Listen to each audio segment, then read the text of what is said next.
Foreplay brought to you by the greatest media company in the world, Barstool Sports, and we are presented, as always, by our lovely title sponsor, presenting sponsor, Owen's Mixers. They're going to be all over that Ryder Cup. They're going to be all over everywhere that you go because Owen's Mixers is fantastic. You like cocktails, you like deliciousness, Owen's Mixers does it. They deliver that in spades. They're all over retail right now, focusing on getting into as many pro shops, as many beverage carts, as many stores that you go to acquire goods.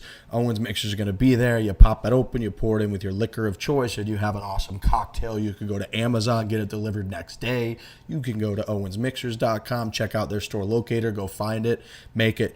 Owens is awesome. We have a very big show today. As myself, Frankie, and Trent. They're in studio. I'm in Scottsdale for the first time since July 2nd. It feels very good.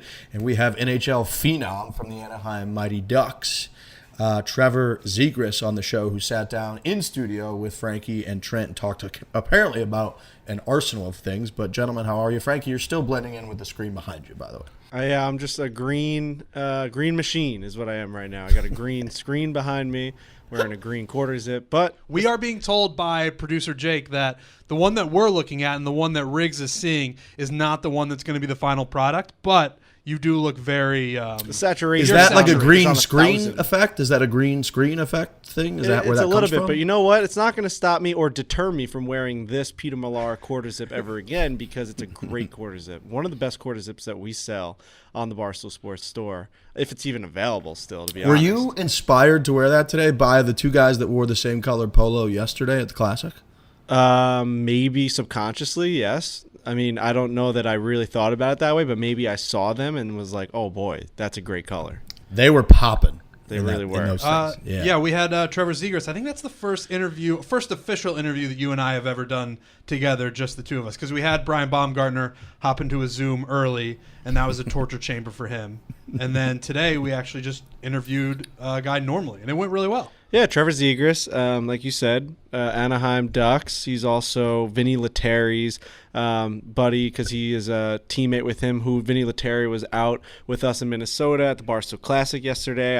I golfed with him 3 times in 3 days over the last 3 days, so was able to get some nice information about Zegras, or Z as he likes to call him. And basically, he warned me like this kid's 20 years old and he like owns the room and like is very not cocky but very confident in like spitting out like whether it's like he likes to chirp you or he just likes to laugh and like make jokes. Like usually 20-year-olds are very reserved, especially brand new into like a new job. Like this guy's like just entering the NHL. He was the World Juniors MVP during a fantastic win over Canada in Canada for the United States in World Juniors. So, during Olympic times, everyone's playing for their country. This guy is a World Junior legend. He had 18 points in the World Juniors tournament. So, I mean, the guy will go down in history as like one of the best performers in that championship. He's really confident. But he like not in a bad way. He definitely owns a room, but he's a super nice guy. And he'll be a really, really good player in this league because he's crazy skilled. Like Vinny was telling me, this guy's hands are like he's playing in the A. He's like up and down. He's playing with the Ducks, and he's also playing with this. I guess the Gulls, the San Diego Gulls maybe is the name, the affiliate. But he's too good for that league. Like he goes out there and like tries to do like lacrosse goals and all these crazy things. Like he's just having fun out there until he gets the shot to go back onto the Ducks, and then it's like go time. Yeah, it's funny. Somebody who's 20 years old is so incredibly young, and you forget, like you said, that that person has elevated to a status that's already more impressive than anywhere will ever be, and they're 20 years old. They are the same age as someone who is like a sophomore in college, which when you're a sophomore or so in college, you are clueless. You are walking around like you're like one of those bears still who comes out of hibernation, and there's a high percentage chance you just die and you don't make it because you're 20 years old. You're not even a human yet. This person, I'm very upset that I missed it because those people that are that young, I mean, I'm 34. I'm almost twice as old as this fucking guy. Yeah. And he's just a stud playing hockey. So, yeah, I'm very excited to hear this. I heard, too, that you guys delved into some of your favorite individual interests, the New York Islanders and Borrelli's restaurant, and then The Bachelor.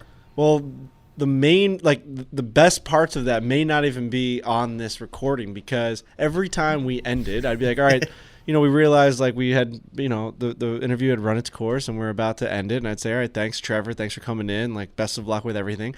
We'd hit stop record. I'd get up. I'd dap him up. I'd pop the shit out of the dap too. By the way, I'm on a fucking crazy streak with the pop. Yeah, you are. We did a video with the guys yesterday at the Barstool Classic, and I went 4 for 4, and I kept looking back at the camera before each one, calling my shot that I was going to pop. You also had it going on with Tyler at Forest Dunes. Crazy. You guys would pop. Popping like crazy right now.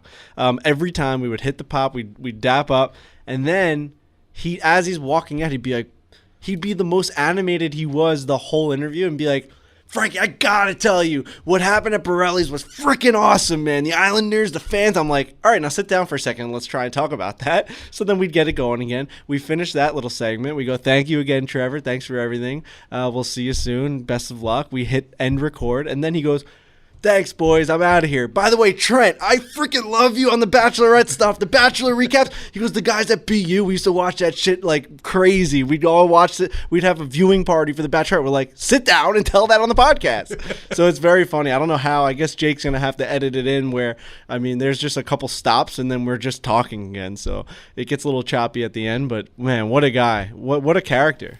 Great guy. Yeah. Stud up-and-comer in the NHL, so I'm excited to hear that, gentlemen. Well done. Glad you guys survived that, and, you popped your little cherry. Frankie, we had, like, a goodbye dap as well when we left, and yes. You are on a hot streak because you pop. I'm known to, like, thud occasionally. I just miss, so, yeah, we caught fire. I guess it's just you that's heating up right now. Big news in the Barstool Sports world. The Barstool Sports Arizona Bowl is now a thing. We, Barstool, own all of the broadcasting rights, and it was mentioned in the announcement, the press conference from Dave Portnoy, our fearless leader, that there's interest in a Barstool Classic type golf event around it. I was talking with Erica about this last week, but folks have been reaching out a lot. Courses have been reaching out a lot. It is New Year's Eve, December 31st, 2021, when the Arizona Bowl by Barstool Sports will take place in Tucson, Arizona, which is only a couple hours from where I live, and we will be doing some version of the golf tournament. Now, there's a lot of different ideas that have been spinning around in my brain about how to do it. Is it part of the Barstool Classic? Is it its own thing? Probably going to be its own thing. Do we do, like, celebrities? Do we do the common golfer? Do we do a mix? Do we do – I imagine we'll do, like, a one-day event with a shootout at the end so that everything kind of funnels towards one grand ending and we get a champion from that day. But very cool that we have our own fucking bowl game at Barstool Sports, and very cool that we're going to do a golf outing somehow tied to the entire thing. I just love this place. That's what I was going to say. It's amazing. And it's going to be like completely Barstool because we're just in control of everything. We're in control of the broadcast, the national anthem, the halftime show. So we're just able to do the Barstool thing, and we're going to do it with our own bowl game. I know Dave has been talking about ideas how they're going to have Big Cat parachuting in to sing the national anthem and having Frank the Tank be the coin toss guy but have it be hot dogs. Like, the fact that we have complete control of it as a company, it's just going to be one of the most must-watch things that's ever put on the internet, and I'm just very excited for it to happen. And the golf thing around it, that will be as cool as well.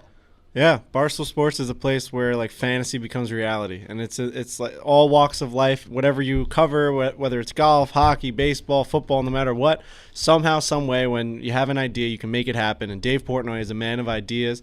He has been doing this damn thing for 20 years now, and he never misses. And it's always like he is one step ahead of everyone else. When CBS, we ended up taking it away from CBS, and now we have it, and it's just going to be 1,000 times better than any bowl that you'll ever watch. You turn on the bowl on New Year's Eve, it's just a football game. They have these generic announcers, these analysts. They talk about these. Now we have like Maction and what's the other one? The Mountain West. Mountain West, and these teams that are just so Barstool country. And like you said, like Frank the Tank possibly being blindfolded at the 50-yard line and choosing which hot dog he likes the best, that team gets the ball first. That's just like I don't know how another company can even come up with those ideas, or even better yet, execute them. Barstool is the only place on the planet that has a person like Dave and Erica that are willing to take risks and do things and put their money where their mouth is and give an experience. Like That is going to be an experience for people, right? It's going to Yep. be something new. Like, even when the match came out, we're like, oh, this is like a cool thing that we get to see guys with AirPods in playing golf, like pros, like Tiger Woods versus Phil Mickelson. Like, that's like a cool experience. Now we get to do that on our own. We're giving fans of sport something different. There's a billion bowl games on. Barstool's is just going to be different, which is really cool, I think. Yes, and it will change the way that bowl games are presented. Like, I know there's going to be critics who are like, oh, what are they going to do with it? That's like a circus. And this place is a circus, but the way it's going to be presented, like you're saying, the way fans are going to be able to experience it differently, it's going to be a whole different thing. They're not just going to put, it's going to be a football game, but there's going to be so much around it that people will look at that and be like, oh, that's a good way to do it. And it's just, Barstool's always, and Dave is always on the forefront of those things, and here we are again. Yeah, the Classic is the golf tournament will be a part of it, and then like Pop Punk's going to be a part of it. Like, I'm going to have to play in a concert at some point. Like, I'm sure they're going to get some sort of real talent when it comes to like concerts. Also, it's going to be a whole weekend thing. It's going to be our version of like the Super Bowl, which is outrageous. You got to get those bows fixed. I got to get these elbows fixed, man. When Dave came over to my desk today, he's like, Pop Punk's going to probably be a little bit a part of this because he mentioned it in his press conference. I looked at Robbie Fox. I'm like, boy, how quickly can you recover from double elbow and shoulder surgery? Is it 4 weeks? Is it 8 weeks? I don't know, but I feel like it's at least 6 to 8 months. weeks. 6 to 8 months. So no, we're gonna have to hit the physical therapy bed hard.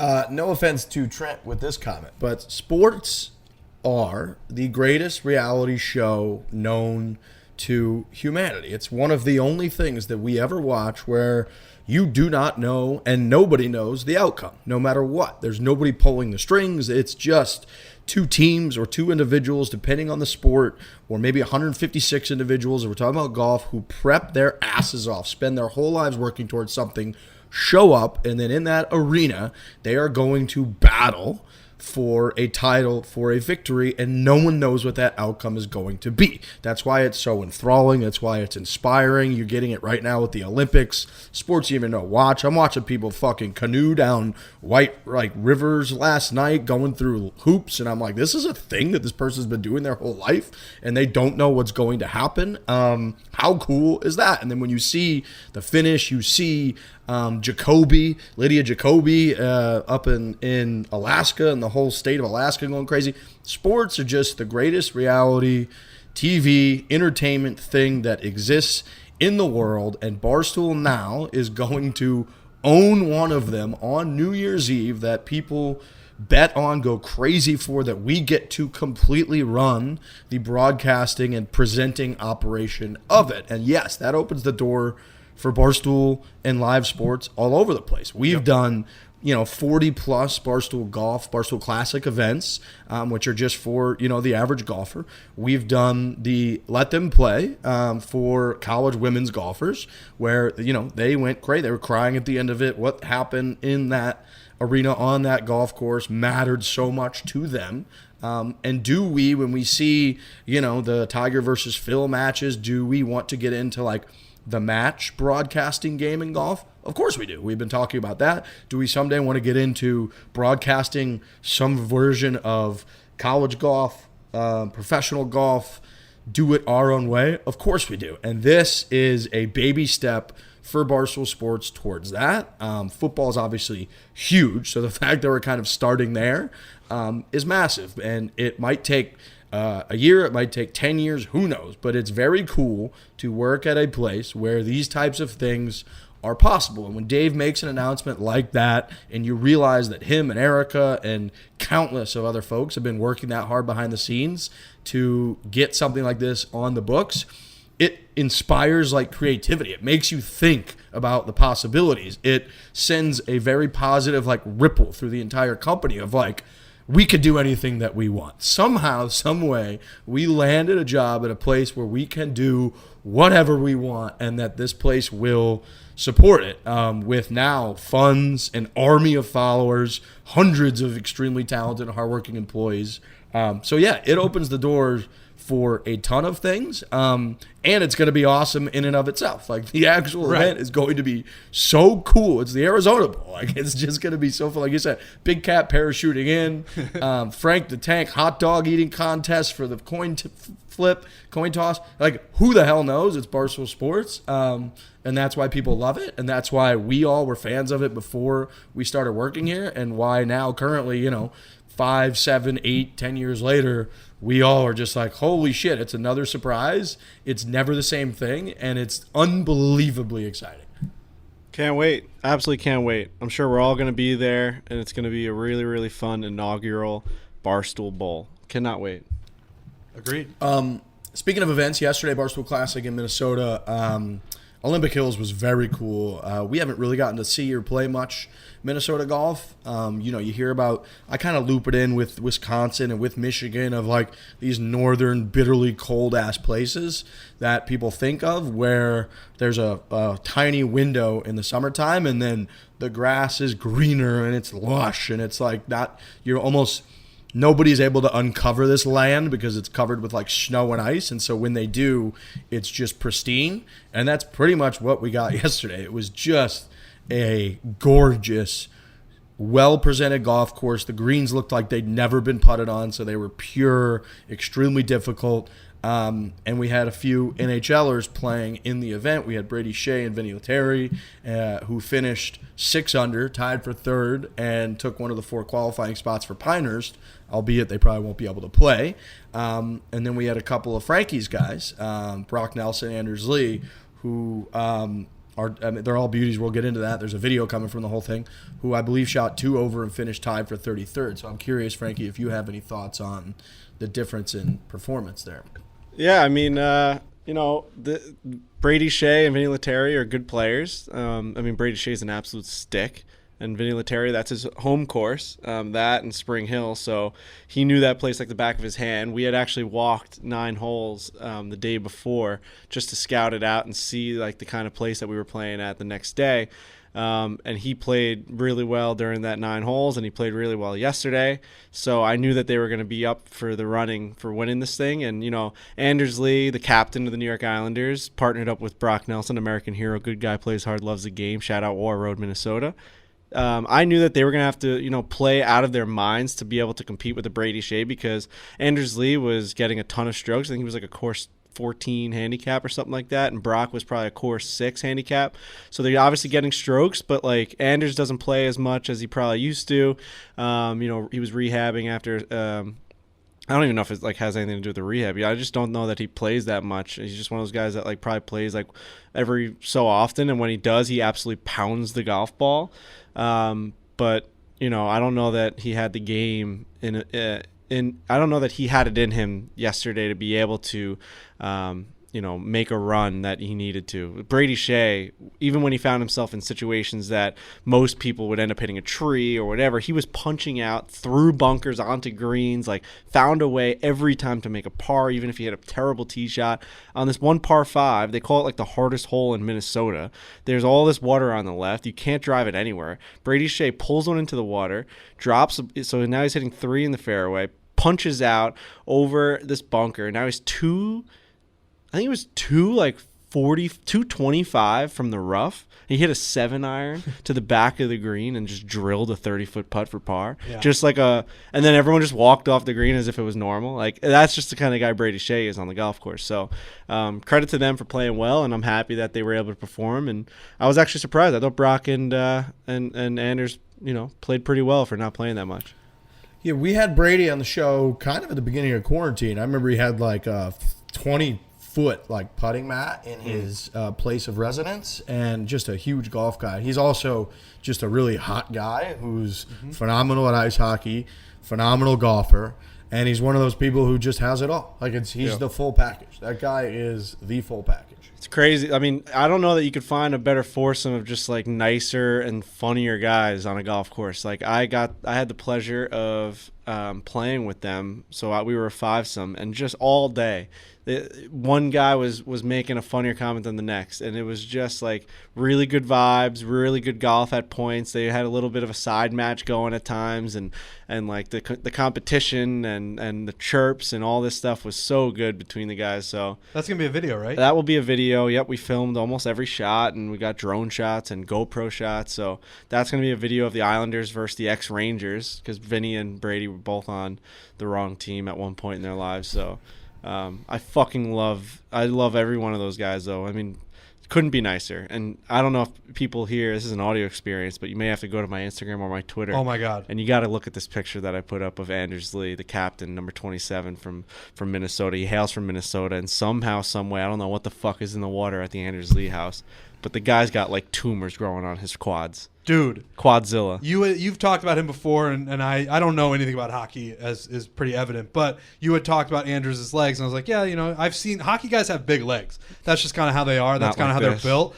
And then when you put up that picture on Instagram, I texted you. I was like, those things are outrageous. I'm going to say the word again. They're preposterous. They are. Okay. Because like in that picture, you're standing with all hockey guys, and his legs are just 3 to 4 times bigger than everybody else's. His quads actually leak over into Vinny Lettieri's pockets. like Vinny Lettieri is an NHL player, and Anders Lee's legs are spilling over on top of him. There's actually a shadow that is being cast on Vinny Lettieri's leg from Anders Lee's quads. He has a quad on top of his quad.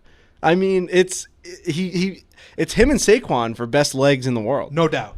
And like, I don't know if you're allowed to talk to him about his legs. Does he talk about them? Like, I don't. Like, I want to know, does he work on that? Was he born like that? Like, he's Quadzimodo. Quadzimoto. They're huge, he looks like a reverse skips leg day meme. Like his legs, it's that ridiculous. Like nobody, even if you have massive legs, they're kind of equal to your upper body because your upper body holds your fucking organs and your arms and all of your stuff. His legs are like twice as wide as his upper body. It doesn't make any sense. He's an absolute fucking. He has tree trunks for legs, and imagine trying to move that guy in front of the net. Like when people saw that picture, Islanders fans, they're like, "We can't." Islanders were one fucking goal away from being a Stanley Cup this year, and that guy unfortunately had to be in the rafters because he was coming off of a knee surgery and he couldn't fucking play. Now imagine that guy being inserted into this team now. Try moving that guy away from the front of the net. Imagine having to do any sort of athletic activity. Someone actually wrote underneath, imagine your job for the night having to be clearing that guy away from his blue crease. Like his area in front of that net. Your job is to move that guy's legs. You can't do it. There's cement. He's cemented to the ground. Well, and credit to you for wearing pants. You always wear pants, but you had to wear pants that day. Wearing pants came up absolutely huge yesterday. I mean, and saved you in that picture. Damn, if I wore shorts in that photo, I think I would have been taken straight to a hospital for treatment. People would have thought that I was fucking sick. I swear to God, they would have been like, look at this guy. He is just bones. I think if you had been wearing shorts yesterday and taken that picture, I think you Photoshop it. I think you put pants on your body. I'd have to. I would absolutely have to. I mean, God, I think 3 of my legs are the same size as Anders Lee's ones. It might be more. His quad is the same size as my hip. They're normal looking legs. They're not. I don't mean that. But then there's just that extra piece where it's like, what's that doing there? Woo! Really, it's really funny. In that video, I can't wait for that. That'll be good. We'll have a full video of this. We also have coming out tonight a full video of Trent Ryan attempting to break 100 for what time? What attempt number is this? So it's episode 8, and I believe it's attempt number 7. Okay. Attempt number 7. Yeah. 8 o'clock. And the last time out, you were extremely close. The last time out at Village Sands Point. Village Club of Sands Point. Yep. Shout out Meat. Shout out to Meat on the feet. Yep. He's got fried chicken Crocs that he wears. I played a great front 9. I think I shot 49, and then it just all unraveled, man. It happens a lot to me. But yeah, tonight we are at Garden City Country Club. Me and Frankie again. It's a good episode. It's a good episode, guys. I mean, Trent is right there. You guys have seen it. The proof is in the pudding. If you have been on this journey of watching Breaking 100 from episode 1 to now episode 8, you know that this guy is on the precipice of history. You understand that he is right there. It's a hole here and there. It's a drive here and there. It's a wedge shot here and there. What needs to happen is one day, just one day, things need to click. Is tonight that day, fellas? We will have to wait until 8 p.m. to see it. You got the hat on, too. Hat looks There have been some big moments throughout this series, from JT stretching you out to the bunker incident to the infamous putting comment where you didn't need to worry about putting. And all of that is built up to some big episodes. And I would say this is a big episode. There are some moments in this episode that, again, folks who have been along for your journey, just like the bunker incident, just like the swing tips, just like the putting comment, people don't the want to bladed miss. wedge at Clearview Park, the buried lie at Pine Hollow. Like, it is funny to go back and look at them and just how many horrifying moments there are. And just where the wheels come off. Frankie's been there for most of Riggs was there for when I almost slipped and fell in San Diego on a drive. Like, it's really... sometimes it gets ugly out there.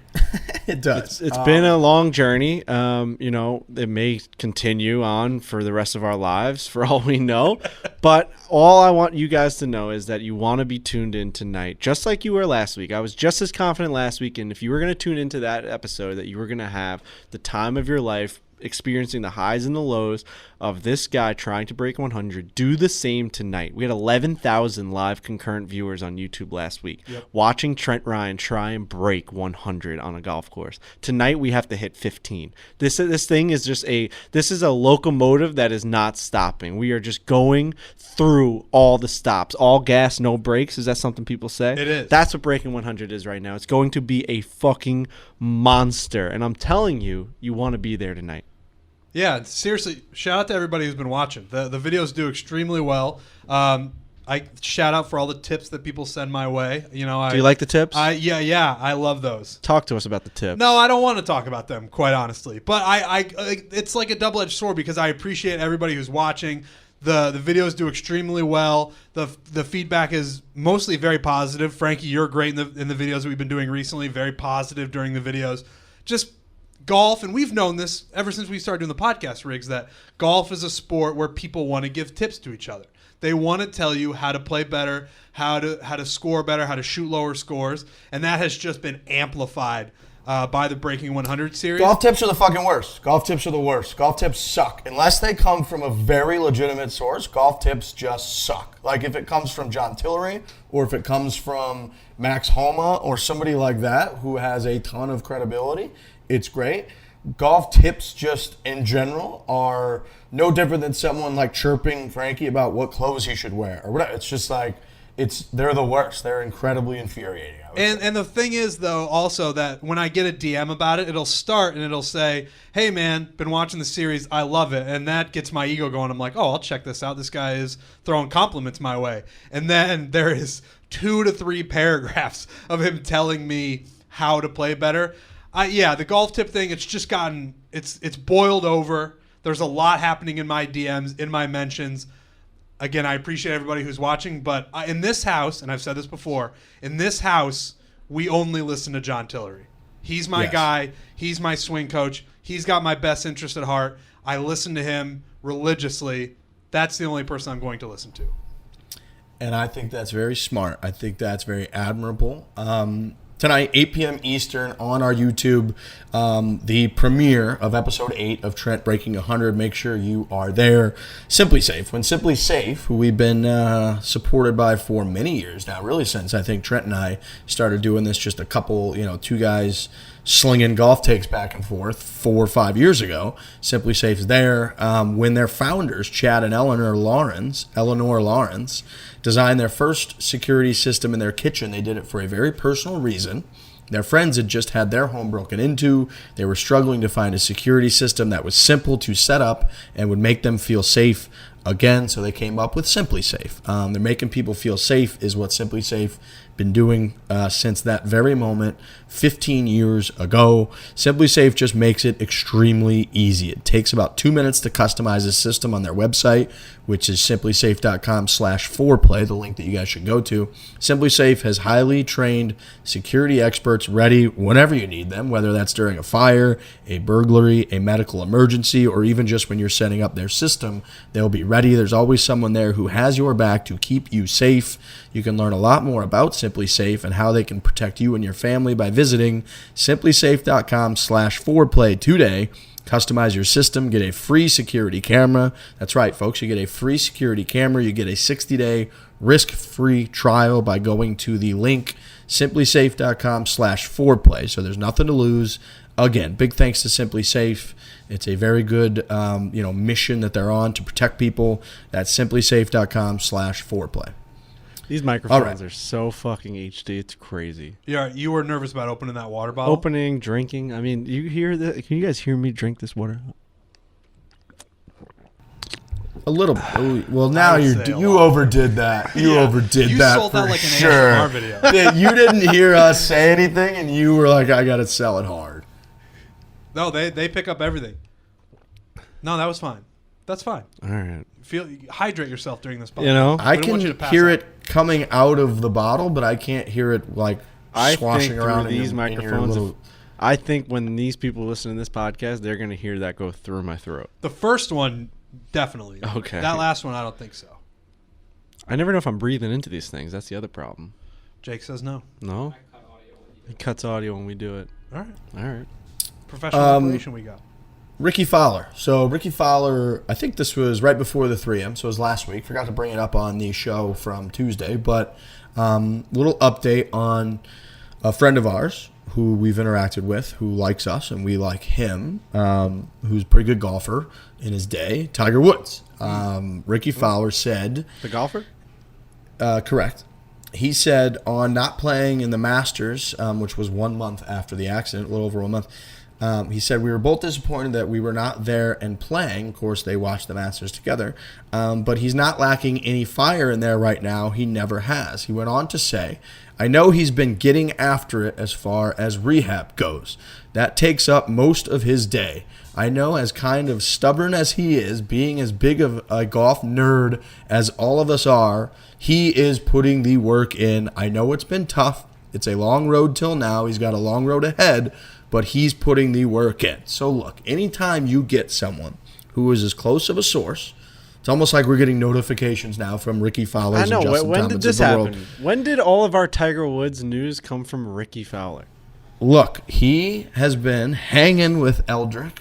And when someone's hanging with Eldrick and they're reporting, they're giving a little bit of tidbits of information on those sessions, on those little hangouts, we are going to pay a lot of attention to them. And Rickie has multiple times in his version of notifications, shout out to Notification, he has tied Tiger's fire and rehab to golf. He mentioned that his golf clubs are sitting right next to him in his fucking living room whenever he's watching golf, whenever he's rehabbing. He says in these comments, he throws out there that being a golf nerd is tied to his rehab.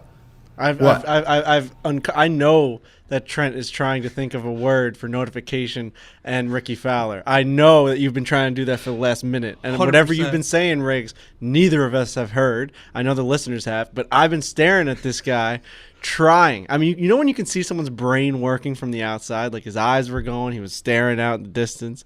You were thinking about a word for notification and Rickie Fowler. I think it's time to think of one, and I have not thought of one yet. I really was thinking about that hard. And I know you were. Riggs had it covered. Riggs was going through all of it, and if he had thrown it to me there, I would have had nothing. I wish he did. I didn't know what he. But I can't think of one. No. What have you tried? Have you tried anything yet? No.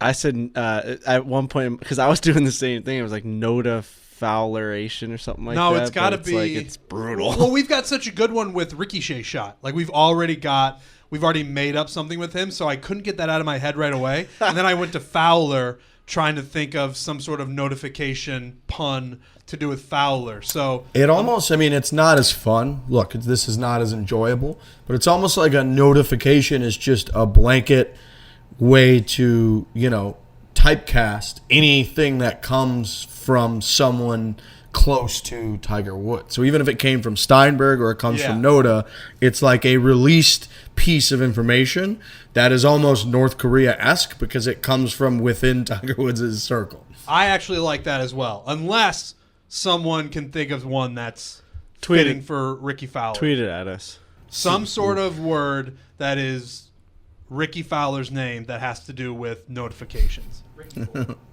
A what? Rickie Port. Rickie Port? Yeah. I don't know what that means. Instead of a report. No, I don't like it. I wish I did, but I don't. It's got to. Yeah, I guess it doesn't have to be the word notification. It can be some No, sort I got of it. alert. I got it. I think Okay. it's Rickie Leaks. Yes! Yes! That's it! Woo! Dude, that's to be so Rickie good. Fuck. It has to be Rickie Leaks. That's fantastic. It That is just so has good, to be. Riggs. Dude, honestly, it was whatever that last comment was. Rickie Report. Made me think of like, wait, what's that thing that comes out that has icky in it? And it's Rickie. Rickie Leaks. Bravo, Samuel. Bravo. Ooh, okay, so right, the we latest. got it. That's fantastic. I just said the latest. Now I can't say the latest. The Wow, I'm latest spinning. Rickie Leaks are very good, I think, about Tiger Woods. I love it. The Rickie Leaks are fantastic, man. That is a home run. That is a fucking You just home know run. it when it hits you in your chest. Like Rickie Report, it just did hit me in my chest. I like that we're throwing around ideas, but it led to what Riggs came up with, so it's all part of the process. Well, the big thing is that I feel like at first we were trying to get it into the word notification. At least I was. And once Jake kind of brought it into any sort of announcement of news with Rickie Report, I think then that's where we really started to hit our stride. And Rickie Leaks just took us home. Really a collaborative effort. Yeah, and that I was like huge. that a lot. I can't wait for the latest Rickie Leaks. I'm glad that we got there. So we got notifications and Rickie Leaks. These are the ways that we get information about Tiger Woods because they just won't let anything out. So yeah, the latest Rickie Leaks, how does it have us feeling? Better, I hope? Yeah, I mean, it's More of the same, really. I think it's Okay. good. It's better. My assumptions about Tiger Woods after this accident, it doesn't change the way I feel like that. Like I've always thought that he was going to keep working hard and striving to get back, and he's a huge golf nerd, and he was just going to be hitting balls or doing whatever he's doing to try to get back in there. So just to have that, just to have the Rickie Leaks reaffirm that, I feel the same way I do, but I also feel confident, and I feel good about it. Yeah, I hope that the Rickie Leaks are confirmed from the source and that he's not just going crazy and, rogue. He wouldn't do that. I know, but like this is more news than we've heard about Tiger from literally anyone on the planet, right? Like we even talked to we've talked to people that are like in the TaylorMade world or in the Tiger Woods world. They're like, yeah, we don't know anything. Hopefully things are going well. Like we've heard like good things, but like no report back. Like, I mean, Rickie Fowler is the only one that's going to the world and announcing Tiger Woods' progression in the most famous like crash in sports like right now. You know what I mean? It's crazy that Rickie Fowler is the source. So I do feel good about it, but I hope it's like there's a lot of truth to it. Yeah. I do too. I just think there. So I'm going to read a quote too that I included in here. This was in February when the Tiger accident was all over the place. If you recall, the same type of folks who were saying 3, 4, 5 years ago, there's no way Tiger Woods ever comes back again. There's no way he plays professional golf. There's definitely no way he wins a major. FY, he won the 2019 Masters and proved everyone wrong. Those same people that were saying that within seconds of Tiger Woods' accident, before he even got brought out of the car by the heroic LAPD system and the way they've handled this accident, those same people, all they could say was that Tiger Woods is #done. He will not play again. Anyone who thinks so is a moron. Which, by the way, that take, which these same people have had over and over and over again for more than 10 years now, that same take is, in my opinion, a pussy take because you know it will be true at some point. Right. Like, if you can just continue to throw that take out there, no matter what, get to claim victory at some point, because Father Time's undefeated. Everyone has done at some point in the history of the world. That will happen. So I think it's a very cowardice take, and I think it's been thus far and will continue to be after this accident an incorrect take. But those people were saying within minutes, within seconds of Tiger Woods' accident and the pictures on the screen on TV that he's done. We had this guy, Dr. Andrew Pollack, professor and chair of the Department of Orthopedics at the University of Maryland School of Medicine, told CBS News in February, Woods' injuries will, quote, definitely affect his golf game moving forward. No shit, dude. And then he also said, in many ways, this is a quote, he will likely need to relearn parts of the golf swing. No shit, dude. Yeah, no shit. He's fucking legs broken half. But my point is that all these people that say, like, oh, he had a bad, horrific leg injury, there's no way he could ever come back. He's come back from a billion injuries before. He came back from a spinal cord that didn't even work, and the spinal cord is the most sensitive, paralyzing thing that could potentially harm you. He's going to relearn the golf swing, duh, and he's going to come back and win again, duh. So when I get these kind of Rickie leaks, trademark, I think that he is only convincing me more of what we've been convinced of the entire time, and that makes me feel good. Right. I'm obviously in no way happy that the crash happened. It was horrific, and I would have liked to avoid that at all costs. But now that we're living in that reality, it actually feels kind of nice that we're back up against these fucking people who are going to doubt Tiger Woods and don't think he's ever going to win again. Because after 2019, it felt like, all right, he's back. He's won that major that nobody thought he was going to win, and everybody just sort of calmed down. Now we are back in the pre-2019 phase where the people that you were talking about, Riggs, have reemerged, and that means that we get to reemerge as huge Tiger guys who are going to say that he is going to win again because we have all the faith in the world that he's going to work hard enough. He wants it. He's going to come back. He's going to do the rehab, and he's going to regain some of the form from the past, and he's going to win again. It feels nice to like put those boxing gloves back on, and now we're back in the ring. If Tiger Woods comes back and wins again, it's a fairy tale. It's the greatest thing that ever happens in sports. Because the first one was the greatest thing that ever happened. And will ever happen in sports. Nothing will be greater when it comes to a comeback than what Tiger Woods will eventually do when he comes back and wins.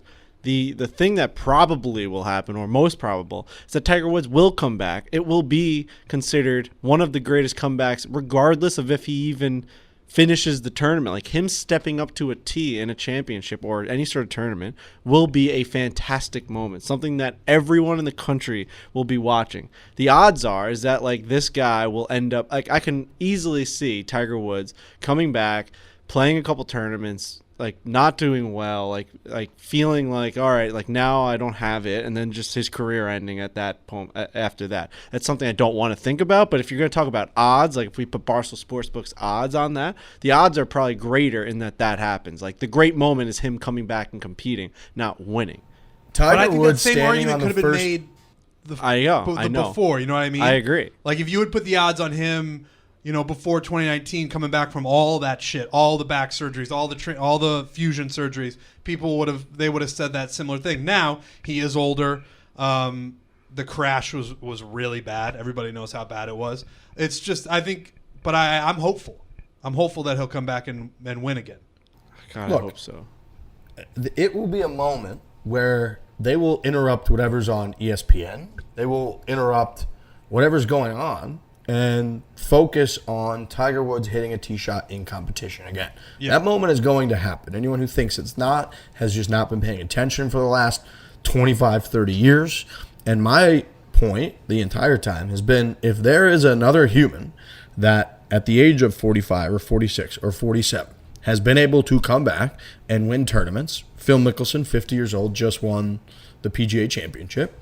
If there is a person that has been able to come back and do it at the highest level, then I think it's undeniable that the person who played the greatest golf in the history of the game of golf can also do it. In fact, I would say he's more likely to do it. Yeah. Have his legs been shattered into pieces? Yep. Guess what? His back was shattered into pieces, and he came back and did it then. His neck was all messed up. His knee had 4 fucking knee surgeries and won the United States Open, golf's toughest test. Shout out to our friend, close personal friend, the United States Golf Association. He won the 2008 U.S. Open with a broken leg and fractures down his fucking shins. So, yeah, the guy's going to come back. Yeah, he's going to win again. It's going to be fantastic. And hearing this Rickie leak only reaffirms that, which feels very good for me. Is that a part of the shirt there, or is that a pin on your T-shirt? Looks like a pin. It's a pin. Wow. You never seen somebody wear a pin like that? Casually? On a T-shirt? I've never seen it. No. But I like it. What's the deal with the pin? I mean, I love America. It's an American flag for people listening to us. He has an American flag pin on his chest like he's the president. What do they call this? Olympics, A lapel pin? Is that what they call it? It's a lapel pin. I mean, it looks like you just got back from the Memorial Day parade with your kids, and you picked up a pin at the end of the block. You know, the high school band went by and they threw pins out, and you put it on. You got some cotton candy, and you went home. Don't have any kids, to be clear. But if I did, I imagine that this would be something I would probably rock after Memorial Day parade. I was doing laundry for the first time in a month, and I noticed that on one of my hoodies, at the U.S. Open, I believe, they had given everybody pins to wear, and we wore them. It came in like our little bag of like, hello, welcome to the U.S. Open. And I was doing laundry. I went to throw this in and took the pin off, and I was like, well, why wouldn't I just wear the pin all the time? I'm from America. I love America. Yeah, it's true. So I just put it. I've been walking around my apartment this morning with an American flag lapel pin on my shirt, and it feels great. I respect the love for the country, right? I want to be on record that the pin comment by me had nothing to do with the flag or the country. It just has to do with the idea of wearing a pin in your house, right? Like it's almost like walking around with like a tie on, or right? It's an accessory, right? Like would you walk around like would you lounge with a belt on? No. Right. like you know, you're kind Why do you lounge though with a t-shirt on? Like what's the point? Well, yeah, but you've got this like accessory on that to me is just so uncomfortable to be putting on such a nice cloth Peter Millar t-shirt to sit there and watch TV and have a pin on. Like I said, like you're giving an inaugural speech in DC. I don't know. It's just. Do you ever wear a hat when you lounge around?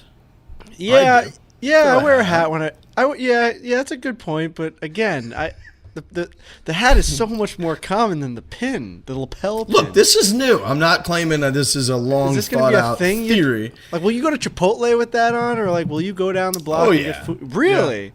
Yeah. Well, today, what am I going to take it off to go to Chipotle? Yeah, that's anti-American. Well, you have backed yourself into a corner with it being a flag. You pin. kind of backed yourself into a corner. No, You're against my American flag lapel pin. You were like, "Why are you wearing that fucking flag?" No. What are you doing with that you thing? hate the flag? He's in his apartment wearing a pin. You know, this is how trends start. You do something that's unexpected and that a thing that people don't normally do. It's like a heavy pin for that type of shirt too. You know what I mean?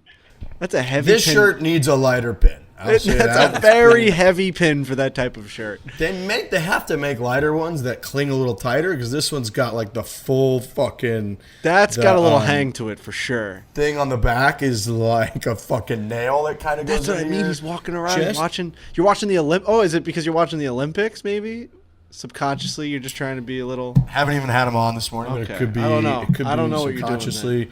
Look, it needs to be probably tightened up, but I saw it had the to pin. be addressed. I actually Took it off. Took it off. Neither one of you guys care about the flag, apparently. But if I thought it was part of the shirt until I saw it. It's not a refined light. thing. I think that I saw it. I thought, why would I just put this on my counter when I could wear it? It's a perfectly good lapel pin. It was crafted probably somewhere in the United States by a patriotic worker that I think it should be worn, not just sit around in a drawer. Yeah, I guess so. Maybe I have to be a bigger pin guy. I've never thought to wear a pin. I've never thought to jazz up my outfits or my day with a lapel pin hanging off my nipples. Yeah, he might have changed the game. Maybe. It's in a nice spot, too. You definitely nailed that. It's on his heart. Yep, right. I missed on his it heart. the first time. It was like way up here. Yeah, it looked ridiculous. Oh, man. Way up here. It was like on the shoulder blade. But now it's kind of right where like a Captain C would go if you're That's right. an ice hockey player. Yep. That was just eating at you, wasn't it? I didn't really notice it until I saw one little glimpse of light hit it, and I was like, that thing is not on that shirt. That did not come on the shirt. That is a lapel pin hanging off of his top left breast. I like it. Yep. I'm going to do it all the time now. Yeah. I mean, now you have to be a pin guy, which I would assume is a nice little hobby. Boy, can you get some cool pins, I assume. I think we've got, I don't know if we sell them. Do we sell like little Barstool ones? I feel like I have one in my apartment, but I don't know if we ever mass produce them. That'd be a nice one to wear. I'm a pin setter. Nice. Yeah. You had it with Rickie Leaks. Moment, give a shout out to our caddies from the Wisconsin trip. I went through the whole thing, forgot to mention the caddies. Had Hanky for the entire time, who is the man, obviously. The best, man. Continues to be the best. He also is great. He just, after like every round and whenever we leave, he always sends like these very sincere, like, I miss you. We have so much fun whenever you guys are here. Texts, which always warms my heart. We had Hanky, Ian, Zach, Tim, Austin, I believe, at Aaron Hill's for me and my different buddies who were as good as it gets. That might be the best collection of caddies at Aaron Hill's that I've ever seen anywhere. They're just so good. They make the experience so much better. And then at Whistling Straits, we had Alex, who was with me, Ethan, Matt, and Dan, who were with our whole group. And they were just phenomenal. I know a lot of people on the trip, right? This is for the common golfer. People don't have caddies very often that probably listen to this show. We never did until a few years ago when we started doing this show. We got these different opportunities. But, man, when you have a really good caddy who is cool, they fit personality-wise, they've been at the course for a long time, it just makes or breaks the entire trip and adds so much to it, especially at walking courses. Like we're going to be at Bandon in a little over a month. Where you got to walk everywhere, and just having a caddy the whole time, yeah, it's expensive. There's a fee. Tip them like $100. At the end of the day, when you're dead and gone and 6 feet under, is that $100 for that round going to matter to you for how much better it made your experience that day? Absolutely not. So I just had to give a shout out and a thank you to those guys because they made the experience phenomenal. Dude, I got to get in shape for Bandon. Oh yeah, that just hit me. I got to start walking around. I've heard Big time. Big time? Couple tough walks, right? And what's crazy about it is the ground is so firm, it's links, right? Yeah. That it affects your calves and your feet to a level where your feet will never hurt again like they hurt after maybe you get through day 3 or 4 at Bandon Dunes. It's a problem. Awesome. I got to just start walking around New York City. I gotta or find a treadmill, start walking around. Because right now, I am not in Bandon shape. Before the Barstool Classic, we played Olympic Hills in Minnesota. We went and I think the course was closed on the Monday.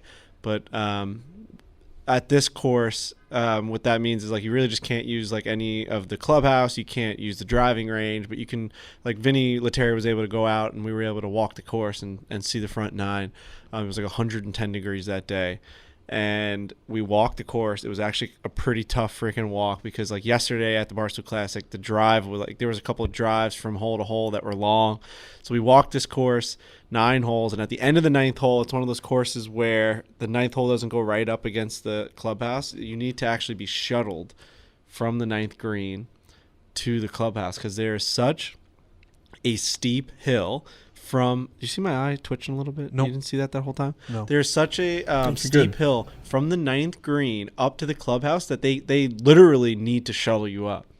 And it wasn't running because the course was closed.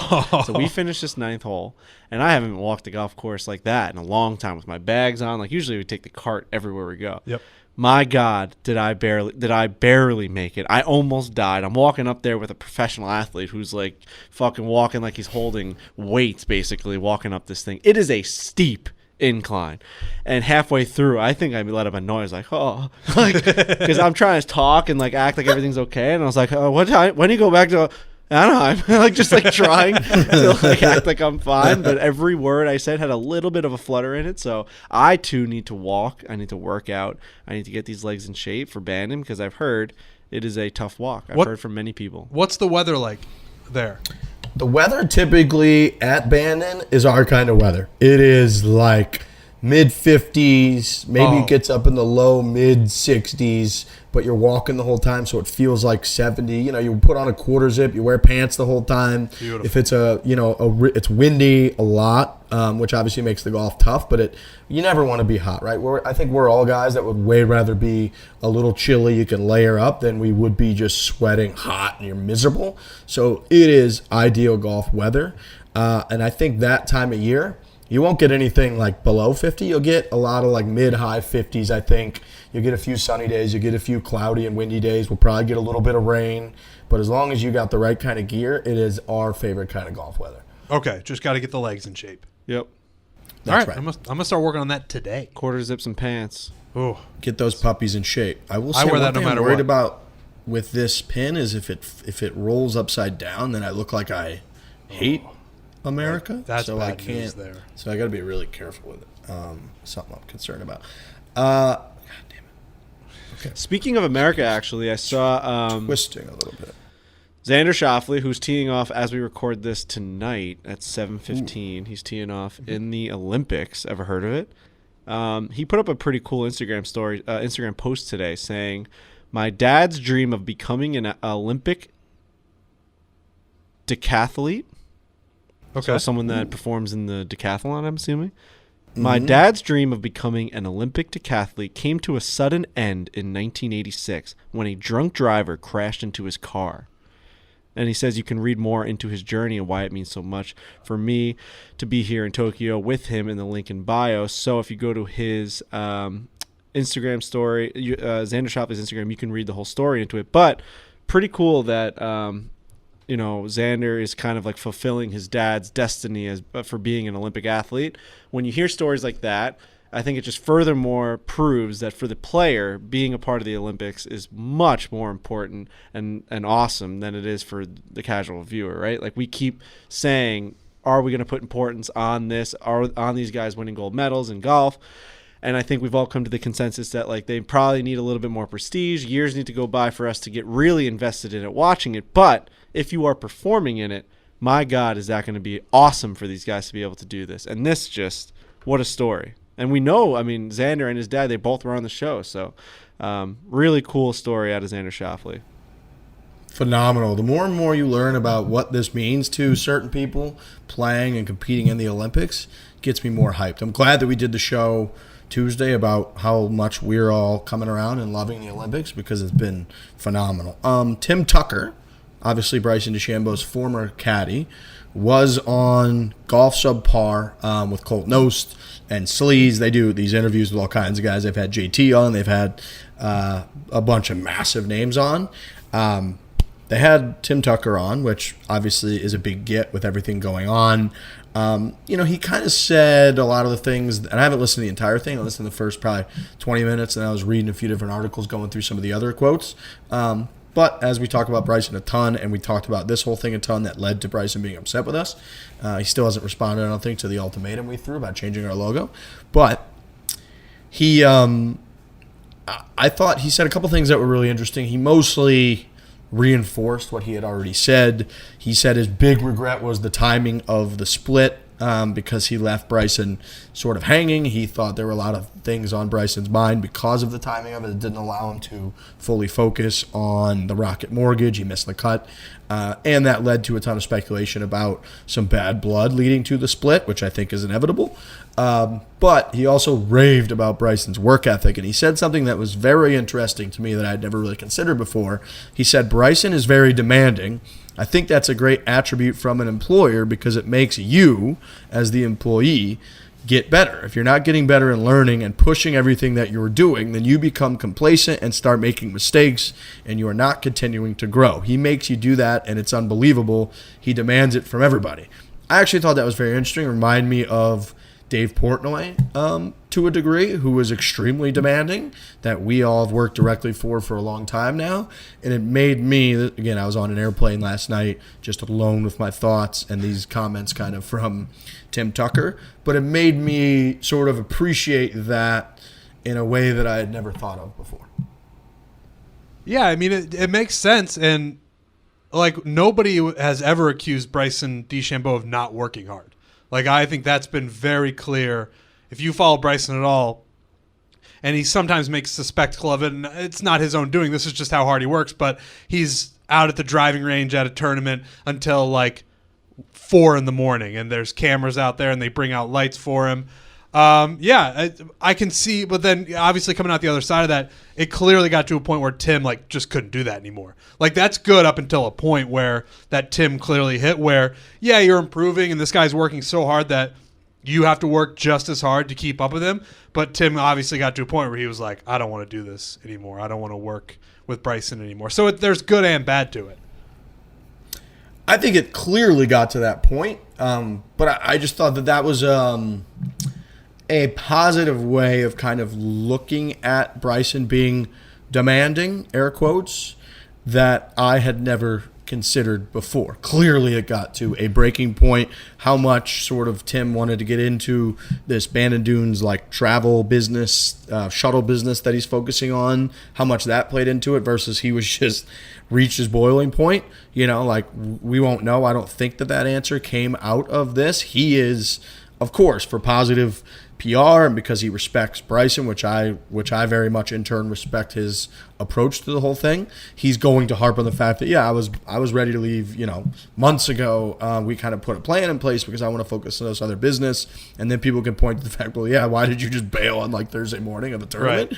Right. That's always going to be in play, but again, it was sort of a positive angle that I had never looked at to me before. And then another thing that he talked about that was really, really interesting was green density. And he said, he was going through with these guys about what all they considered for shots and all the information and inputs that Bryson, needs and wanted for shots. And he said, green density, that to me is one of the most important things that we've done.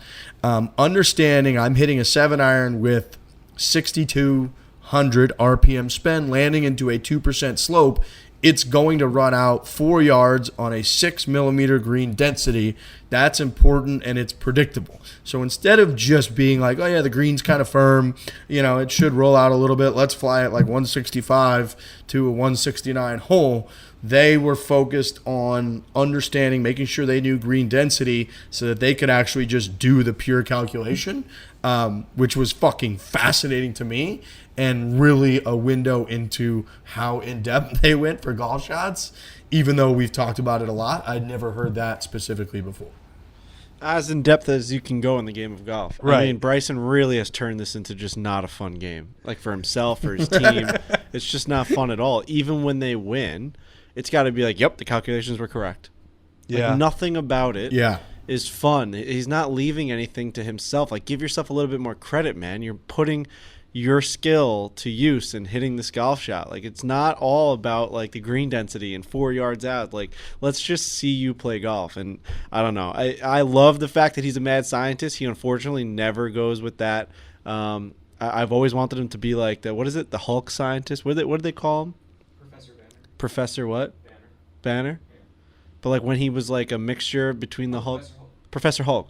When he was a mixture between the Hulk and Professor. Yeah. That's what I've always wanted fucking Bryson to like walk up and be and show himself up at the golf course and really own that image, but he just hasn't. He's just been such a dork and a loser and annoying and a piece of shit to people, and it's just like, fuck, man, like go be Professor Hulk. Like one time, like listen to the things that your caddy is saying that you guys did on the greens. Like that's hilarious. Right. When we talk about feel and real on this podcast a lot, he's just decided to go all in on real.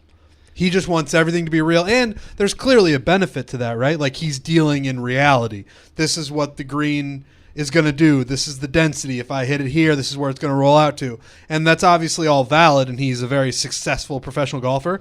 But I do wonder if every once in a while he just kind of let go of the wheel a little bit and just saw what happened, like let his talent take over, because he clearly has a ton of talent as well. I think you're right. I think a mixture would go a long way for him, but I don't think he's ever going to take that approach. It's just like every time we hear from this guy during an interview, it's like he's always like playing both sides, where he tries to be like the really polite and like, oh, they can all talk shit about me, and he blinks a million times, and he acts like everything's so fucking calculated, and like he cares about his image so much, and blah blah blah, and it's always just bullshit coming out of his mouth. Like if he could just come out and be the guy that he actually is and be such an asshole, arrogant, like weightlifting scientist guy that's that's yelling at his team about green density and getting mad during post-round press conferences about how Tim didn't know that it was going to roll out 4 yards and it rolled out 5 yards and like snapping rollers over people's heads. Like, that would be a guy that I would go buy that guy's jersey, because that's a fucking cartoon character.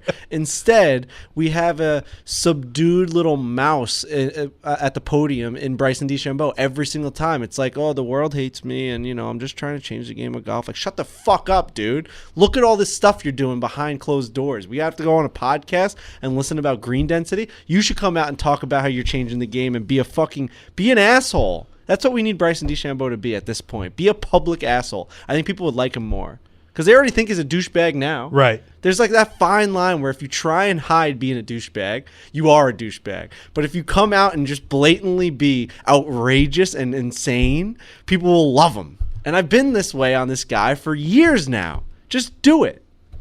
Go all in, Bryson. My God. I agree. Agreed. I think we've said that a million times, and it's never going to change unless he changes. I completely agree.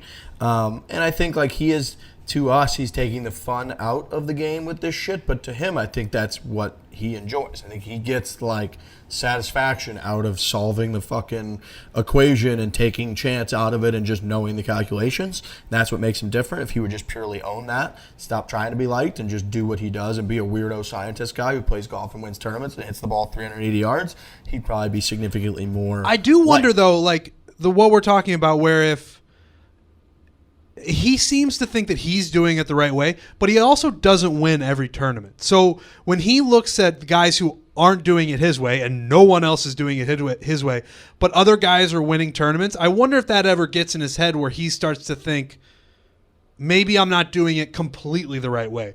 You're never going to get rid of his want or his desire or his need to try to break everything down, but he would only fully believe that if he were legitimately winning every single tournament. But what my counter to that would be, like, he does have to believe at some level he's doing the golf the best way for him, in the same way that John Rahm talked about him being born with a club foot, so he's swinging like the best way for him and playing the best golf for him. Yeah. Like, Bryson isn't going to be some extravagant artist type player who's like swinging like Arnie with a helicopter finish and hitting these shot shapes. Like, what works for him, whether it makes him like winning every single golf tournament or not, is this clearly like scientific, calculated approach. And I think like weighing that or comparing that always to others is probably going to be detrimental to him more so than like helpful. it does funny that the way that he views things, it seems like the only thing that gets in his way. Upside down. What's that? Oh yeah, you can't have that. Nothing. It seems like it's still upside down. It's funny that it seems the thing that gets in Bryson's way is the game of golf. Like the actual physical playing of the game of golf is what is in the way of his pursuit of perfection. Because he thinks he can figure everything out with statistics, but what you eventually have to do is just go play and see what happens. Yeah, I agree. I completely agree with that. So yeah, look, he'll forever be like this. I don't think he's ever going to change. I think he'd be much, much cooler to all of us if he did. If he was the kind of guy that came on and just roasted Frankie for not being able to chip, that'd be much cooler. Go full heel. Come on in and roast Frankie again. Let's go back to that.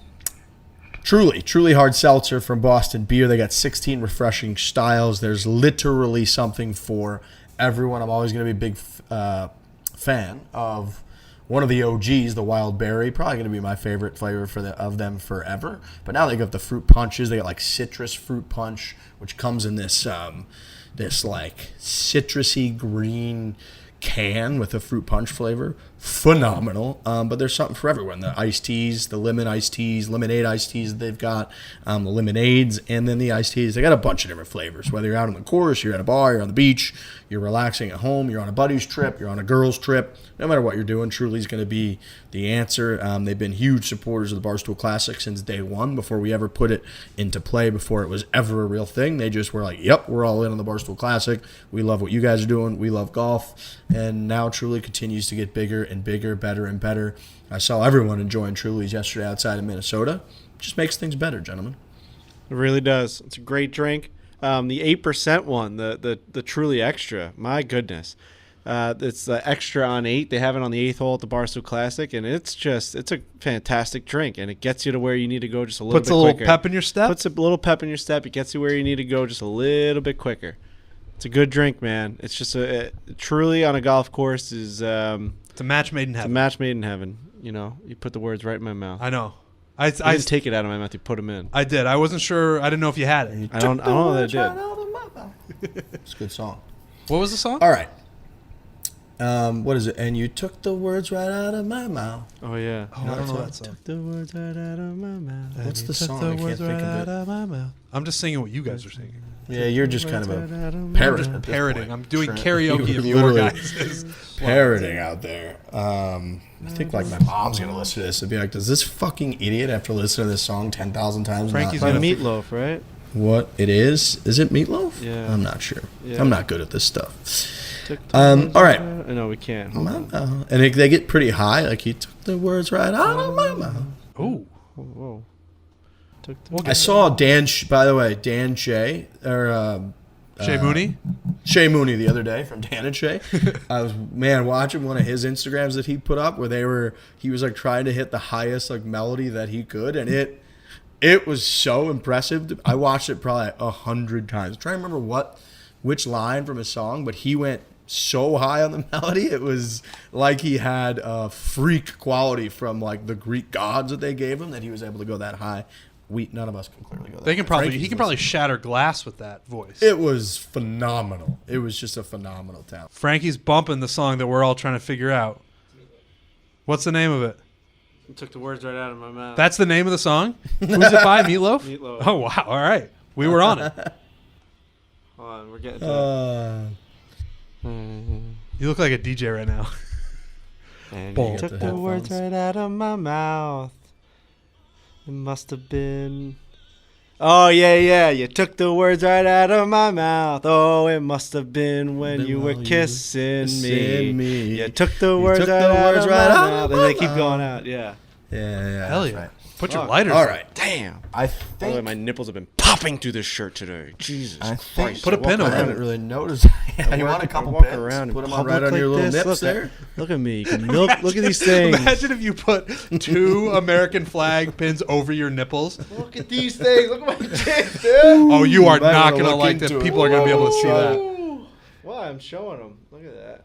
You should put some pins in there. Put some pins over your nipples. Then they might poke your nipples and they get worse. Just get your nipples pierced. Seriously. Or Oh just my like God. gets like less nipply, maybe. All right. I think it is time in the show where we throw it to a 20-year-old up-and-coming NHLer from the Anaheim Mighty Ducks, Trevor Zegras. All right, we are now joined on the Foreplay podcast by Trevor Zegras. Welcome to the show. Thanks for having me. Yeah, absolutely, man. So you are out in Anaheim. Yep. Talk to us a little bit about like how your life's been right now. 20 years old, Yep. World Juniors, MVP. Yep. I mean, living life kind of right now, huh? Yeah, it's been a fun couple years here. I mean, obviously, playing out in Anaheim doesn't even really feel real. I mean, you're kind of right on the beach out there. I mean, a lot of good golf. Obviously, the hockey is fun and all that. But yeah, I mean, our hockey team's pretty much a golf team. I mean, everybody's pretty much a stick out there. So, kind of getting my butt kicked, but it's pretty fun. Yeah, where are you like in relation to the other guys on the team? We got some good guys. Getzlaff's pretty good. Fowler's really good.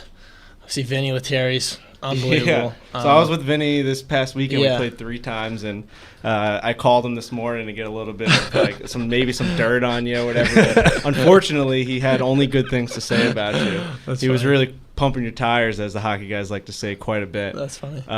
But yeah, he did say you guys have a lot of good players out there, and it must be a product of the environment also. Yeah. You guys are able to play a lot more throughout the season Yeah. or on off days and stuff. Yeah, no, there's a lot of good guys. I mean, I think there's 2 or 3 guys that belong to tracks out there, but other than that, it's kind of just whatever, public golf. I mean, there's a lot of great courses, but the guys that belong to tracks out there are the guys that you try to avoid. Getsy belongs to 2 courses out there.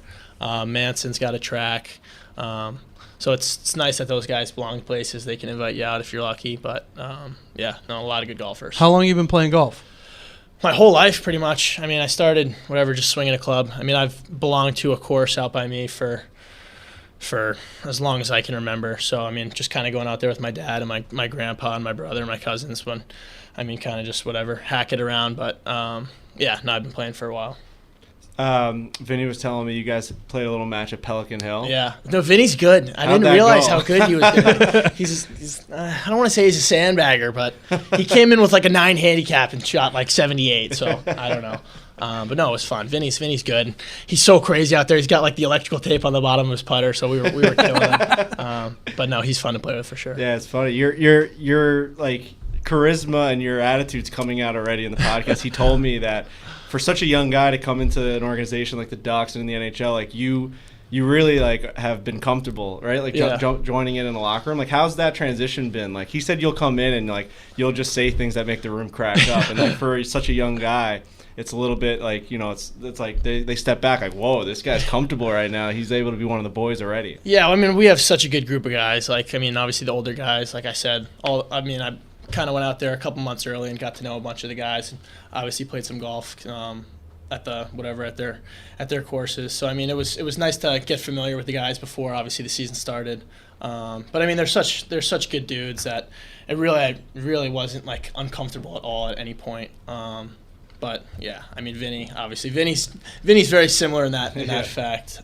So yeah, it's been pretty good. Yeah, man, rolling with that guy, he had us absolutely dying. Vinny Lettieri has a nickname for every single person he meets, even if he just met you, like calling me things that I've never in my life heard. It's just he added word for every shot. Like if there was a slope on the back of the green, he goes, "Oh, Tony Hawk Pro Skate."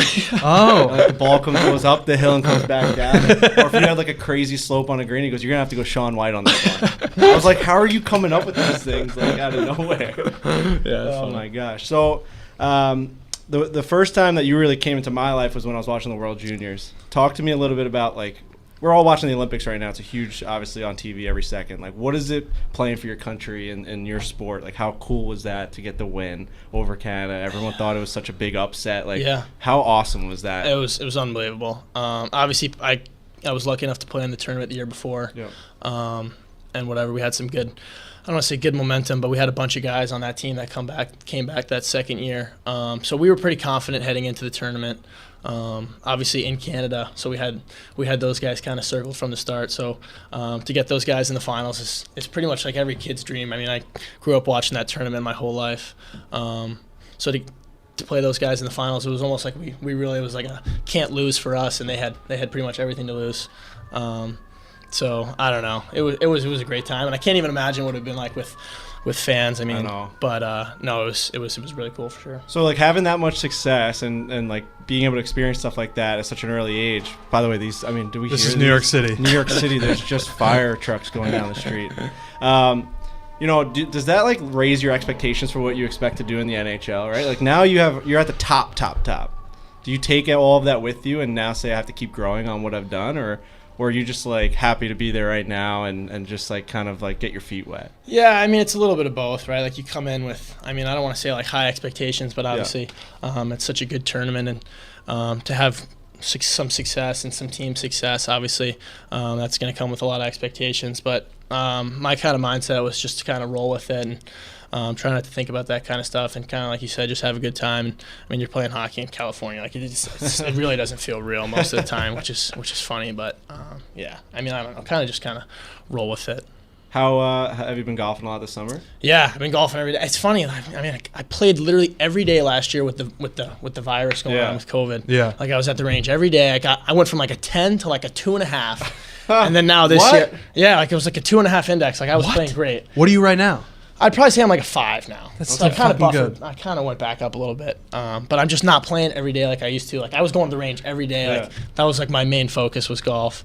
But now I'm coming back and I expect to be like this golfer that I was last year. And it's just, I mean, I can go low, but it's just the consistency. So frustrating. It's so frustrating. Especially when you know that you're able to go from a 10 to a 2 Oh. and then you don't play for a little bit. Dude, I was doing this last year. It is the worst. It's Yeah. the worst. I mean, blading wedges sometimes, it's just terrible. Talk to me about it. What's the strongest part of your game?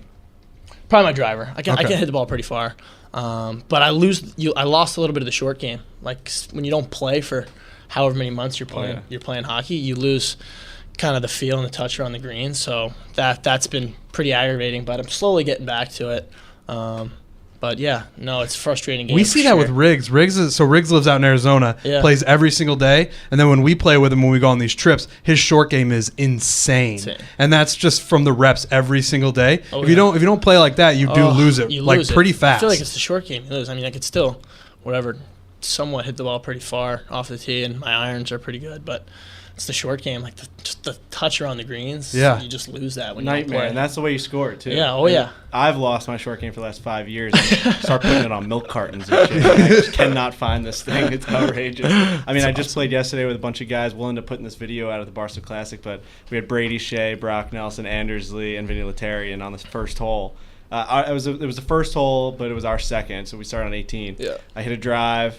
I pull it right, punch it out into the middle of the fairway. I'm 85 yards out, and I have all these hockey guys around me. They're all fucking chirping me, and they have all these nicknames and all this stuff. And I'm like, all right, 85-yard wedge shot, probably not my strong suit. I go for this shot. I'm trying, I swear to fucking God. I hit so far into the ground that the divot pushed the ball up, and then on my follow-through, I hit it again. Yeah. Double hit up into the air. It almost went behind me. and Vinny Letary just goes, no way. He's looking around and goes, there's no way that just happened. And everyone, fell to the floor. There's no way this kid just hit the ball backwards on an 85-yard wedge shot. No way. But that's just when you don't practice, this doesn't happen to every Well, I was gonna say Yeah.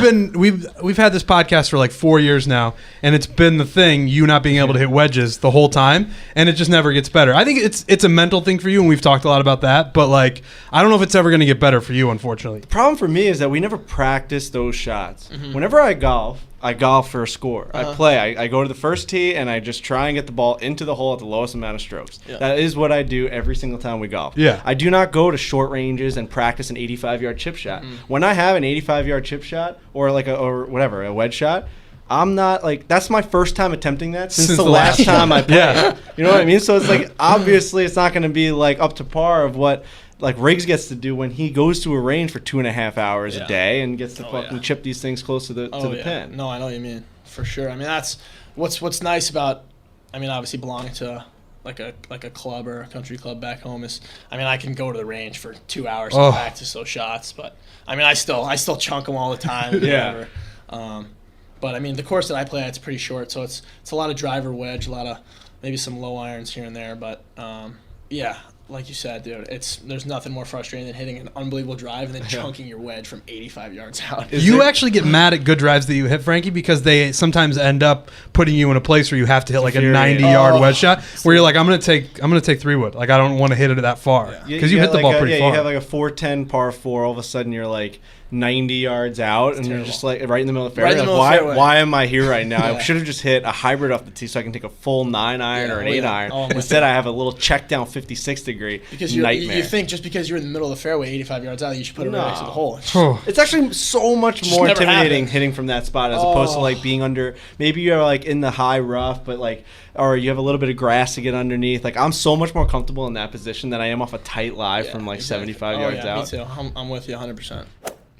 All right, gents, what am I holding up right here in front of your faces? Barstool golf hat. Fantastic one at that. Yeah, these will be available pretty soon. But we got a ton of merchandise in our store that, people like, they enjoy. They bring it to tournaments that we put on. They bring it and wear it to golf tournaments, bars, whatever, because merchandise is cool. We kind of live for gear, especially in the golf world, for cool, merchandise, items, hats, shirts, polos, whatever that you can wear. Sezzle is a buy now, pay later solution that allows you to get what you want today while paying for it over time in 4 interest-free payments over 6 weeks.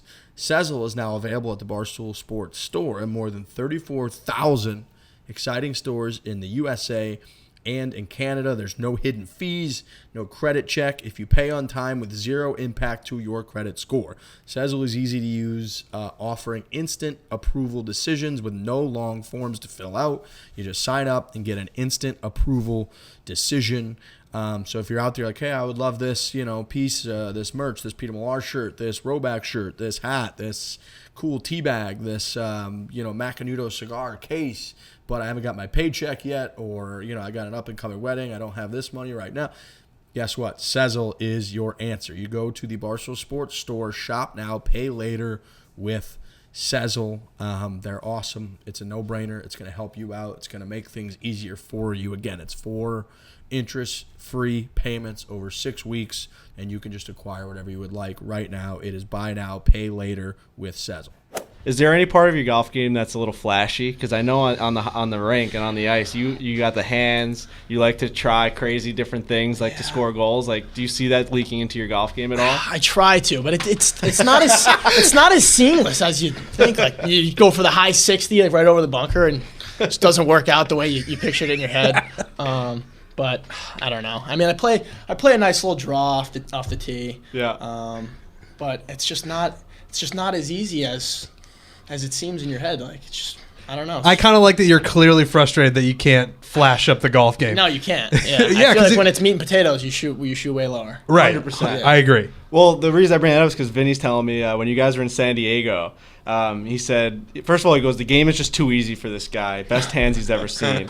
And he goes, there was a game, he can't remember who you guys were playing against, but you looked at him and you go, Vin, I'm going to go out there and do something absolutely insane right now. And you went out there and he said you did this like reverse toe drag, flip up, and the goalie fell on his back and you just came back and like gave him like a head nod. And he's like, so this guy is so flashy and he's so good on the ice. So it is funny to see that like you're like struggling to try and bring that into the golf game. It's funny you say that because me and Vinny obviously played together in San Diego and a little bit in Anaheim. But Vinny was like the perfect guy I could play with because he is like so focused on like playing the game the right way and like bearing down on everything, where I'm just the complete opposite, where I just want to like try crazy stuff and flip it over. So if I do something crazy and it doesn't work, he like immediately would yell at me and be like, all right, we're back to playing now, like none of that or whatever. But that's funny because he actually I think he had a pretty fat, flashy pass to me on the one he's talking about. He says, when I'm playing with this guy, I feel like a shooting guard just standing in the corner watching this guy do something. And then when it doesn't work, it's like, now I got to go in there and help him. He says it's so frustrating, but also the funniest thing. That's and so much fun to play with you. So is funny, man. Awesome, so any plans for golf before the season comes back? So on Sunday, I'm going to Fisher's Island. No way. Fisher's Island, yeah. How are you getting out there? So my dad knows, like it's private, obviously. So he knows 2 people that belong there. So we're doing a little foursome on Sunday. Take the ferry out, have some lunch. I was like, dude, that's going to be a great day. Yeah, I was like, awesome. I was like, I'm down. So, like, when you're playing an all-time course like that, are you, like, scouting it out online? Oh, yeah. Yeah? You're, like, looking at all the holes? Oh, yeah. Well, I've had that circle on my calendar since last year. I had something going on with my shoulder, so I wasn't able to play. But then, obviously, with COVID, the place was shut down. But, no, I've been looking forward to playing this place for a while. But the problem is with playing all these like cool courses. I mean, around here, there's like Wingfoot, like all these great spots. But obviously, belonging to like you get done from working out and skating, and you're just like, just gonna go play my home course, right? Yeah. Like, so it's like everyone's like, oh, you live in New York, but like you haven't played Wingfoot, you haven't played all these courses, and I'm like, it's not as easy as you think. You can't just pop over and play Wingfoot like casually. You know what I mean? So I don't know. I'm pretty excited about that's gonna be awesome. Yeah. What's your favorite course that you've played? Ever? I guess. I mean, we played Pelican Hill, played with Vinny. Yep. Yeah. There's 2 courses. One's kind of on the water and one's kind of up on the hill above the water.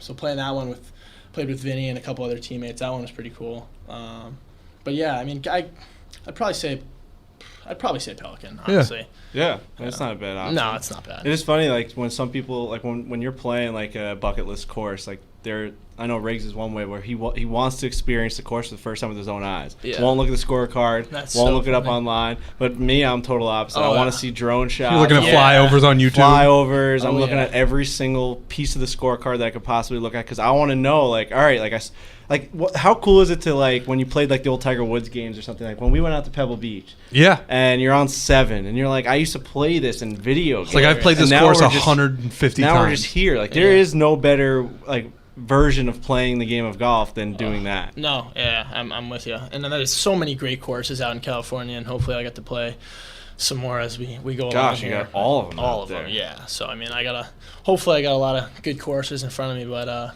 yeah, I'd probably have to agree with you. I'd definitely like to get a nice little pre-scout, so yeah, I'm not walking in blind and shooting 100 out of nowhere. You know? Yeah, do you get nervous on like when you're golfing? Yeah. Well, I played in the member guest the other week at my club. I was a late fill-in, and I'm like standing over a 6-footer playing like two 45-year-olds, and I'm like sweating. I'm like, this is nuts. But that's probably my favorite part is, I mean, I don't really get like too nervous doing anything else, I guess. But like you stand over a 4-footer and you're like, I'm sweating here. Yeah. Right. So that's probably why. Well, we talked to a lot of athletes on this pod about like you could be like in the 9th inning of a World Series game pitching and you're not nervous for a closing pitcher, but then you step up to the first tee at a member guest and you're shaking. But I guess it's just because like you're just so confident in your hockey game and it's something that like that you're not even thinking about. But like, I mean, no one cares about how you swing at that member guest, but you're still nervous. So right? nervous, and then that's why it's so much fun, like to kind of get that like competitive juice flowing. I guess in the off season, it's awesome. I mean, I don't know. It's not great shanking one off the first tee at the member guest, but it's I mean, I'd still do it every time. It's so much fun. So you haven't played in like one of these big like a pro-am events yet? No, I haven't. That's going to be in your future. You well, know the that, one right? I saw the one. What was the one they did? Lake Tahoe. Yeah. That one looks like a blast. So hopefully, maybe one day. Oh no, you'll be in some pro get event. in there. You'll be in some it looked pro so much fun. I mean, the guy in the playoff hole. You see? Yes. He hit like 2 into the water and then shanked one, and you're just like, this guy's unbelievable, but he can do that in a playoff hole. So that's right. I thought that was pretty. Yeah, funny. I think you got a lot of pro-ams. And you're gonna have to get that. You're gonna have to get the nerves out because on that first tee, there's gonna be fans on the left and the right, and you're gonna take people out if you're not. On what was the hole? The 17 on the par 3. The par 3. Oh my God. So bad. So bad. I think I would freaking pelt somebody with my ball, but.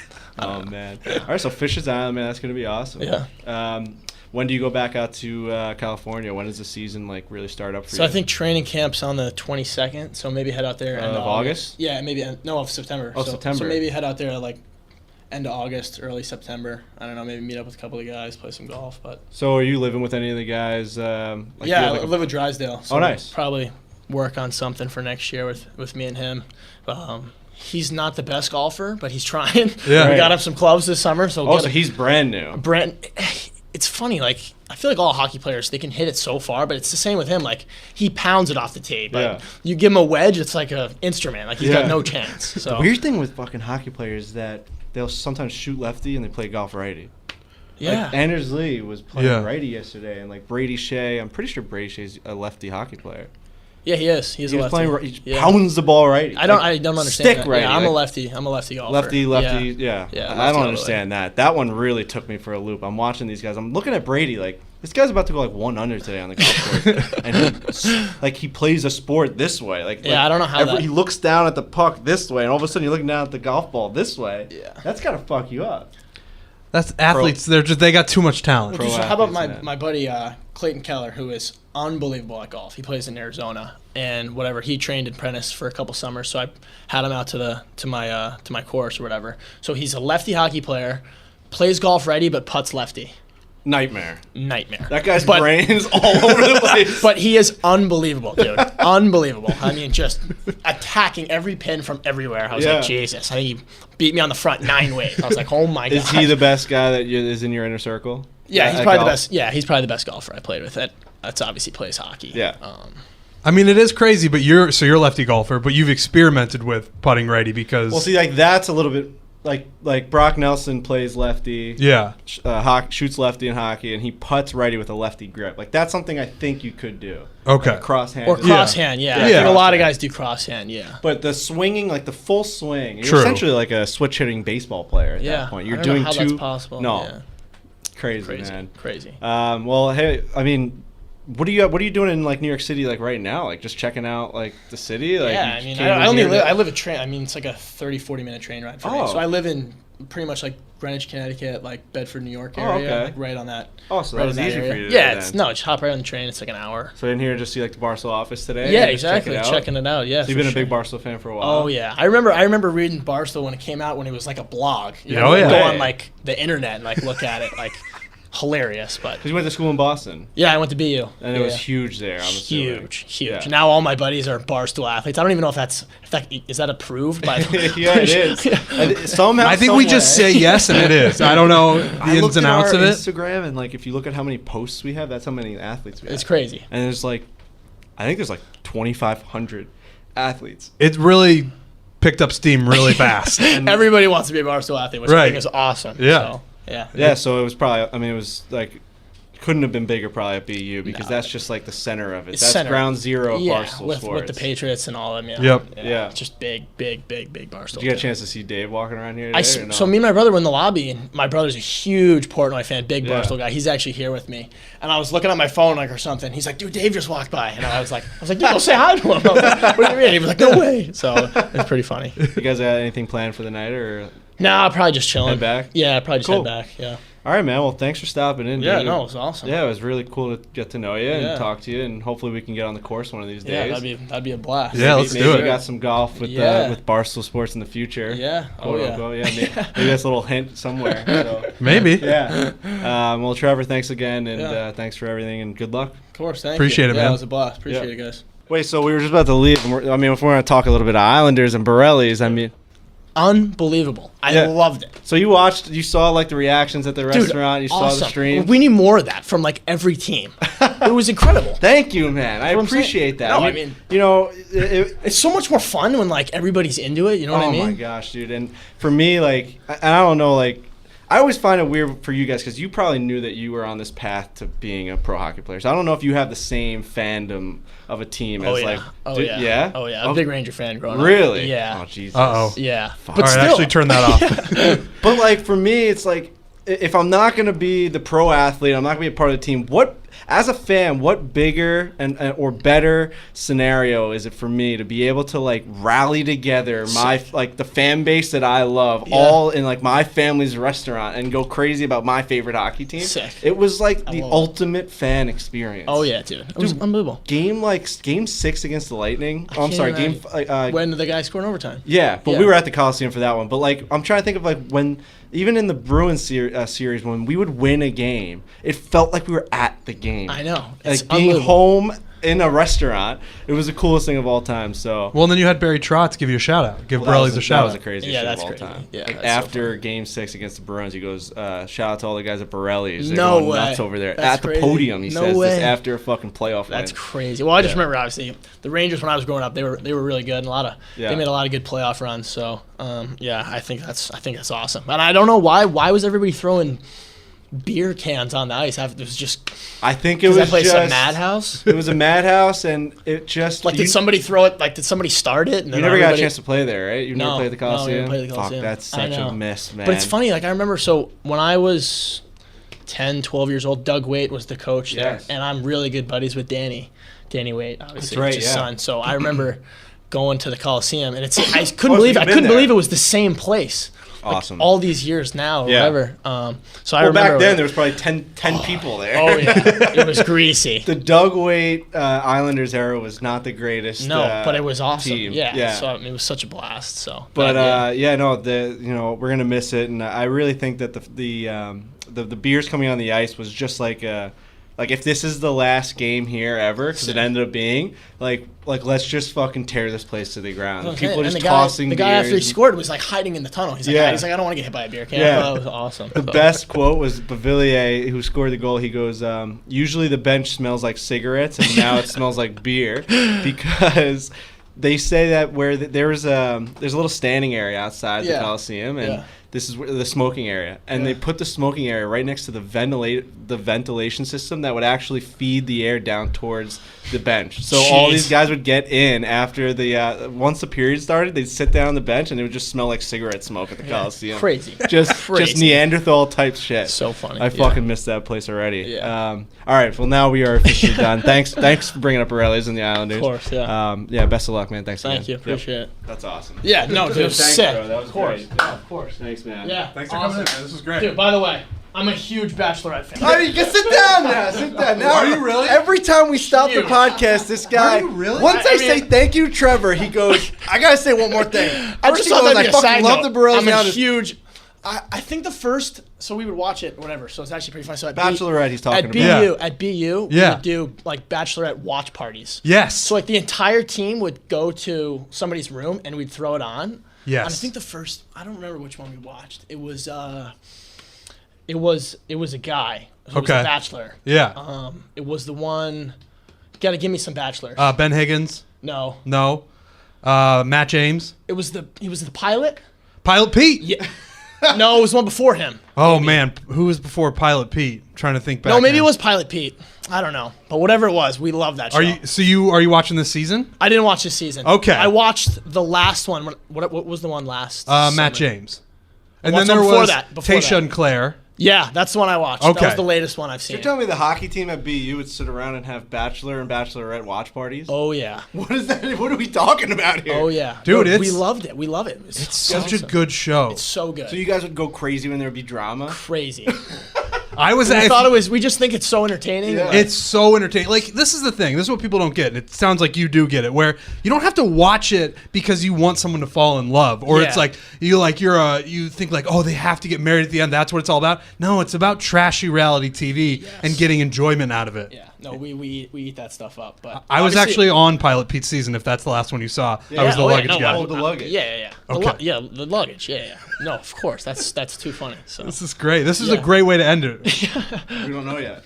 Yeah, like unless he brings up something else that we like. Don't. We're gonna say this thing's over. The podcast is over. We're gonna now dap him up for the third time in the show. So I don't even know because you. So behind the scenes here, Jake has hit end record twice now. Yeah. And then we've had to restart because every time we say body, you bring up something that we want to talk about. It's such a good way to do the podcast. that's too funny. Oh yeah. All right, well, Trevor, thank you so much for joining the show. Yeah. Best of luck with everything. Thank you. I We will appreciate it. see you soon. Awesome.